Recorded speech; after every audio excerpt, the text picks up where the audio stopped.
G'day guys, how you going? This is Mick. This is my 2020 Ibis Ripmo AF. I've had it for a year now. I'm going to tell you why I bought this particular bike. It's an NX build and the changes that I've made. Let's have a look.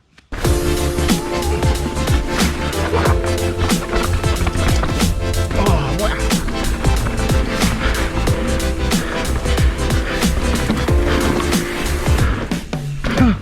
wow. This is the best. So the reason I went for this Ibis Ripmo AF is I've always wanted an Ibis bike. When I started cycling or mountain biking anyway, to about 2007, I remember reading an Australian mountain bike magazine, and here they were, these Mojo frames by Ibis, and it was just covered all over this beautiful colours. There was greens, oranges, and I wanted one there and there, but way out of my price range. So yeah, unfortunately, I've had to settle for other bikes up until this point. The opportunity arose when they brought out the aluminium bikes. So I jumped on it. So I watched all the reviews and read lots of articles on this particular bike. Great suspension, great wheel set, a little slacker than the V1 Ripmo in the carbon. And I kind of like it. Out the box, this thing is ready to ride, and that's what I wanted. I was on a budget, so I had to make sure that everything in this, on this particular bike, was ready to roll. And yeah, it was great. Yeah, so about me as a rider, look, I'm just a basic hacker. I like to go for a ride once or twice a week. I do the black trails, blue, anything. I'll ride anything. I prefer the faster flow trails, and look, I'm not the best climber in the world. I'm an old fella. I'm not the fittest human on the planet either. So yeah, this bike with that DW Link suspension. So after a couple of rides, I realised that, you know, to bring this bike alive, and it's a great bike, it blew my mind right from the start, I needed to put a shorter stem. So I went this 35mm stem and wider bars. These are the Renthal 30mm rise. They're a 800mm wide, really comfortable, and straight away I noticed, bam, yeah, this combination really works.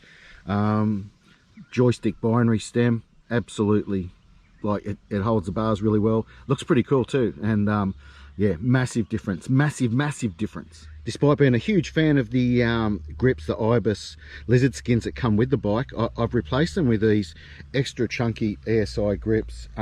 Look, these ones are probably a little bit too thick, but yeah, the lizard skins that come with it were very thin.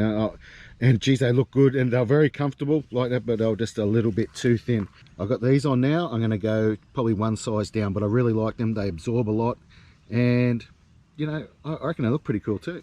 So you see here, this is a XX1 chain.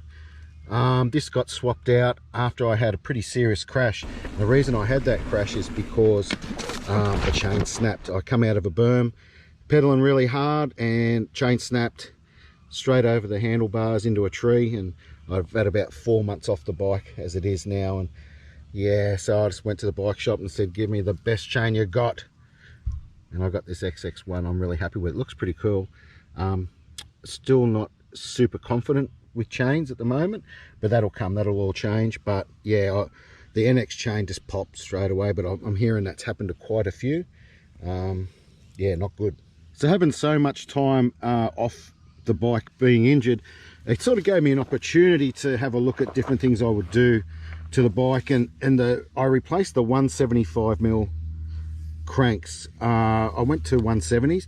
This bike really needs to come with 170, 165mm cranks. I've stayed with the NX cranks because I usually belt mine up pretty hard, so I didn't want to spend a great deal of money on them. But yeah, I really like them. It's made a huge difference. I've had not one pedal strike.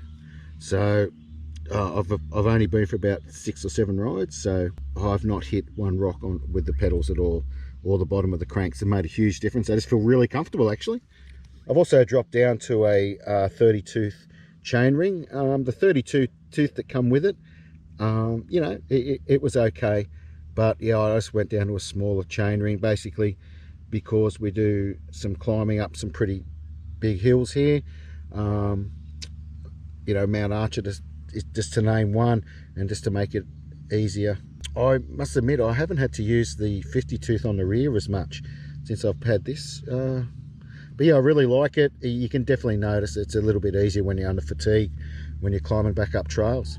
So I had some pretty severe injuries from my crash, and I can't wear a backpack on my shoulders again, because that's what caused most of the injury.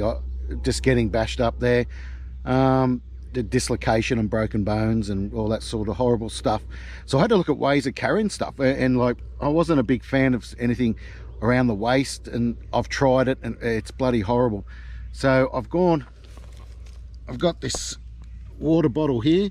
It's just a side fitting water bottle. It's pretty cool. It's easy enough to get to. A bit hard to get to when you're riding, but you know, that's okay. I can stop for that. And I've also got this pork chop bone in from Ibis. That carries my keys, wallet, phone, a few extra bits and pieces. At first I thought they were a little dorky, these packs, but you know what, they look pretty cool, and you can fit a ton of stuff in it. It's quite expensive, but you know what, it does the job, and you know, I'm pretty happy with I've got it now. Actually, I really like it. That's the pork chop bone in. So for future changes on the bike, I've got possibly two, but I don't really know if I really need to.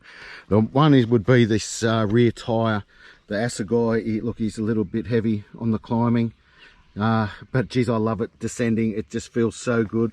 I'm really confident, and that's pretty much what I want. I'm after the confidence of descending, but you know, I know there are better options out there, so that's a possibility, not a definite, but I might change that. So another one might be this lever here for the dropper post. I can't see the point in spending a lot of money on it. It's either up or it's down, you know, but when it fails, you wish you did spend that money. And it's a little bit flimsy and plastic, but yeah, that could be an option. That's something that I actually feel you know, is a little bit plastic on this bike. Maybe these brakes as well, the guide tees, you know, they do the job. I mean, what else do you want? They stop me, and I'm a pretty large fella. So after 1 year, look, I've got to say this bike is exceptional. It's been fantastic. It's does everything it said it would do on the box. Like out the box, it's amazing. Those changes I made, I reckon, have just brought it to life for me a little bit better, and I definitely recommend the shorter stem at least, and the shorter cranks on this bike. It's really good. It's a really comfortable bike for climbing, as you all know, but they're the changes I've made. If you guys have made the changes or any changes, let me know what you've done, and I'm really interested to hear the back tire options. That rear tire, it is a little bit sticky when you're climbing up. She digs in pretty hard, and they're not the lightest casing tire either. So if you could just give me a bit of a heads up on what you guys are running, that would be fantastic. Anyway, I've just gotten home from a ride. As you could probably tell by my bike's all dirty and I'm covered in crap. So I'm going to go and have a shower, come out, hose the bike, and enjoy a beautiful Sunday. Thanks for watching, guys. Really appreciate it.